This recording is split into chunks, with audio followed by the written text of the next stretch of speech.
Assalamualaikum warahmatullahi wabarakatuh. Perkenalkan, nama saya Muftuka dari Prodi Manajemen. Di sini saya akan mempresentasikan mengenai UAS perekonomian Indonesia, yaitu soal yang C, dari nomor 7 sampai nomor 10.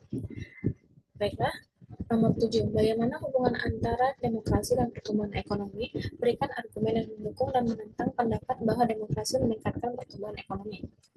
Penjelasannya, demokrasi dapat mendukung pertumbuhan ekonomi melalui penegakan hukum, stabilitas politik, dan partisipasi publik dalam pengendalian keputusan ekonomi. Ini menciptakan lingkungan yang kondusif bagi investasi dan inovasi. Hubungan antara demokrasi dan pertumbuhan ekonomi adalah hubungan yang kompleks dan dinamis, di mana tidak ada jawaban sederhana apakah demokrasi selalu meningkatkan atau menghambat pertumbuhan ekonomi. Dalam banyak kasus, keberhasilan demokrasi dapat mendorong pertumbuhan ekonomi bergantung pada faktor-faktor lain, seperti kualitas lembaga, supremasi hukum, kebijakan ekonomi yang tepat, dan komitmen pemerintah untuk mengurangi kesenjangan sosial. Pentingnya untuk dicatat bahwa penelitian empiris mengenai hubungan antara demokrasi dan pertumbuhan ekonomi menghasilkan hasil yang beragam. Beberapa penelitian menemukan hubungan positif, sementara yang lain menemukan hubungan negatif atau tidak signifikan. Oleh karena itu, perlu dilakukan analisis yang lebih mendalam terhadap kasus-kasus tertentu untuk memahami hubungan yang lebih spesifik antara demokrasi dan pertumbuhan ekonomi dalam konteks yang berbeda. Berikutnya adalah argumen yang mendukung. Yang pertama yaitu stabilitas politik dan hukum yang kuat. Demokrasi cenderung menciptakan stabilitas politik yang lebih baik karena adanya mekanisme check and balance dan partisipasi masyarakat. Stabilitas ini mengurangi resiko kudeta, kerusuhan, dan konflik internal yang dapat menghambat investasi dan pertumbuhan ekonomi. Selain itu, demokrasi seringkali dikaitkan dengan supremasi hukum yang lebih kuat yang memberikan kepastian hukum bagi pelaku ekonomi dan mendorong investasi jangka panjang. Yang kedua adalah perlindungan hak properti dan investasi. Dalam sistem demokrasi, hak milik individu dan investasi lebih terlindungi. Pemerintah yang dipilih secara demokratis lebih akuntabel kepada rakyat dan cenderung menghormati hak-hak properti. Hal ini menciptakan iklim investasi yang lebih kondusif karena investor merasa aman bahwa investasi mereka tidak akan dirampas oleh negara. Selanjutnya adalah inovasi dan kreativitas. Demokrasi mendorong kebebasan berpikir, berekspresi, dan berinovasi. Masyarakat yang bebas dan terbuka cenderung lebih kreatif dan inovatif, yang merupakan kunci penting dalam pertumbuhan ekonomi jangka panjang. Persaingan dalam pasar yang bebas juga mendorong perusahaan untuk berinovasi dan meningkatkan efisiensi. Yang keempat adalah pendidikan dan peningkatan kualitas sumber daya manusia. Demokrasi cenderung memberikan perhatian lebih besar pada pendidikan dan kesehatan. Pemerintah yang bertanggung jawab akan berinvestasi dalam sumber daya manusia, meningkatkan kualitas pendidikan dan kesehatan masyarakat. Hal ini pada akhirnya akan menghasilkan tenaga kerja yang lebih terampil dan produktif, yang sangat penting untuk pertumbuhan ekonomi. Selanjutnya adalah argumen yang menentang. Yang pertama adalah ketidakpastian politik. Demokrasi seringkali melibatkan proses pengambilan keputusan yang lebih lama dan kompleks, yang dapat menciptakan ketidakpastian politik dan menghambat investasi. Terkadang, proses pemilihan umum yang sering terjadi juga dapat menyebabkan perubahan kebijakan yang tidak terduga. Selanjutnya adalah tekanan untuk memenuhi tuntutan politik. Pemerintah yang demokratis seringkali berada di bawah tekanan untuk memenuhi tuntutan publik yang beragam dan seringkali bertentangan. Hal ini menyebabkan kebijakan yang tidak konsisten dan menghambat pertumbuhan ekonomi. Yang ketiga adalah perlindungan hak buruh dan lingkungan. Demokrasi juga dapat mendorong perlindungan hak-hak buruh dan lingkungan, yang mungkin meningkatkan biaya produksi dan mengurangi daya saing ekonomi. Namun, hal ini juga dapat dilihat sebagai investasi jangka panjang dalam kualitas hidup dan berkelanjutan pembangunan. Yang keempat adalah korupsi dan nepotisme. Meskipun demokrasi bertujuan untuk mengurangi korupsi, beberapa penelitian menunjukkan bahwa korupsi dan nepotisme masih dapat terjadi dalam sistem demokrasi, terutama jika ada kelemahan dalam penegakan hukum dan kontrol atas kekuasaan. Yang terakhir adalah perbedaan pendapat dan kebijakan yang berbeda-beda. Di negara demokrasi, terdapat berbagai macam pendapat dan kepentingan politik yang berbeda-beda. Hal ini dapat mengakibatkan perbedaan dalam kebijakan ekonomi yang dapat menghambat pertumbuhan ekonomi. Selanjutnya ada nomor 8. Nomor 8 yaitu uraikan permasalahan korupsi dan konteks ilmu politik dan menurut pribadi, bagaimana upaya-upaya yang dilakukan untuk mengatasinya. Penyelesaiannya adalah korupsi dalam konteks ilmu politik merupakan permasalahan serius yang mengancam stabilitas dan efektivitas suatu negara.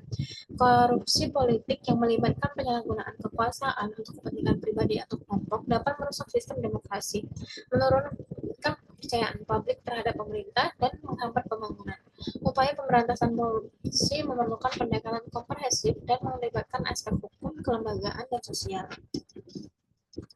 Permasalahan korupsi dalam konteks ilmu politik yang pertama yaitu merusak sistem demokrasi. Korupsi politik seperti suap dan penyalahgunaan dana kampanye dapat mengganggu proses pemilu yang adil dan transparan serta mengurangi legitimasi pemerintah yang terpilih. Yang kedua adalah menurunkan kepercayaan publik. Korupsi, terutama yang melibatkan pejabat tinggi, dapat menyebabkan hilangnya kepercayaan masyarakat terhadap pemerintah dan lembaga-lembaga publik, serta meningkatkan ketidakpuasan sosial. Yang ketiga adalah menghambat pembangunan. Korupsi menghalangi alokasi sumber daya yang efektif untuk pembangunan, karena dana publik yang seharusnya digunakan untuk kepentingan umum justru dikorupsi. Yang keempat adalah melemahkan kelembagaan. Korupsi dapat merusak efektivitas dan kredibilitas lembaga-lembaga negara, termasuk parlemen, peradilan, dan aparat penegak hukum, karena mereka dapat terpengaruh oleh kepentingan pribadi atau kelompok. Yang kelima adalah menciptakan ketidakadilan sosial. Korupsi menciptakan ketidakadilan sosial, akses terhadap sumber daya dan layanan publik menjadi tidak merata, serta menguntungkan kelompok tertentu.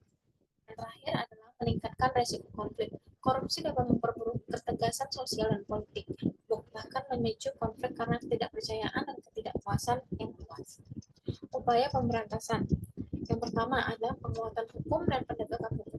Penyusunan undang-undang yang kuat dan komprehensif tentang pemberantasan korupsi, peningkatan kapasitas dan independensi lembaga penegak hukum seperti KPK, serta penegakan hukum yang konsisten dan tanpa pandang bulu terhadap pelaku korupsi. Yang kedua adalah peningkatan transparansi dan akuntabilitas. Penerapan sistem pemerintah atau elektronik atau e-government untuk meningkatkan transparansi dalam pengelolaan keuangan negara dan pelayanan publik. Selanjutnya, peningkatan akses informasi publik dan partisipasi masyarakat dalam pengawasan.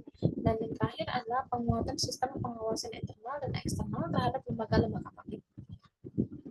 Yang ketiga, perubahan budaya dan etika. Ini meliputi pendidikan anti korupsi sejak dini untuk membangun kesadaran dan budaya anti korupsi. Selanjutnya, penguatan nilai-nilai integritas, kejujuran, dan tanggung jawab dalam masyarakat. Selanjutnya, itu teladan kepemimpinan yang baik dari tokoh-tokoh publik dan pejabat pemerintah. Yang keempat adalah peningkatan partisipasi masyarakat. Pemberdayaan masyarakat sipil untuk berperan aktif dalam pencegahan dan pemberantasan korupsi, penyediaan wadah bagi masyarakat untuk melaporkan tindakan korupsi dan mengawasi kinerja pemerintah. Yang kelima adalah penguatan kerjasama internasional. Peningkatan kerjasama antar negara dalam penanganan kasus korupsi lintas batas, pertukaran informasi dan pengalaman dalam upaya pemberantasan korupsi. Pemberantasan korupsi adalah tugas bersama yang membutuhkan komitmen dan kerjasama dari pemerintah, masyarakat, dan semua pemangku kepentingan. Dengan upaya yang terorganisasi dan berkelanjutan, korupsi dapat dikurangi dan pada akhirnya dapat mewujudkan politik yang lebih bersih, adil, dan transparan. Selanjutnya nomor 9. Jelaskan peran regulasi pemerintah dalam mengawasi aktivitas bisnis dan melindungi kepentingan konsumen. Penjelasannya, pemerintah memiliki peran penting dalam mengatur dan mengawasi aktivitas bisnis untuk melindungi kepentingan konsumen. Regulasi pemerintah seperti undang-undang dan peraturan menetapkan standar, hak, dan kewajiban bagi pelaku untuk usaha serta konsumen. Melalui pengawasan dan penegakan hukum, pemerintah memastikan bahwa bisnis beroperasi secara adil dan transparan, serta mencegah praktik-praktik yang merugikan konsumen. Berikut adalah penjelasan lebih rinci mengenai peran regulasi pemerintah dalam mengawasi aktivitas bisnis dan melindungi kepentingan konsumen. Yang pertama adalah penetapan standar dan regulasi. Pemerintah menetapkan standar kualitas, keamanan, dan informasi produk atau jasa yang harus dipatuhi oleh pelaku usaha. Yang kedua adalah regulasi ini mencakup berbagai berbagai aspek seperti pelabelan produk, standar produksi, iklan, dan praktik penjualan. Contohnya, pemerintah dapat menerapkan standar keamanan pangan, standar emisi kendaraan, dan atau standar keamanan produk elektronik. Yang kedua adalah perlindungan hak konsumen. Regulasi pemerintah memberikan hak-hak bagi konsumen seperti hak atas informasi yang benar dan jelas, hak atas produk yang aman dan berkualitas, serta hak yang untuk mendapatkan ganti rugi atas kerugian yang dialami.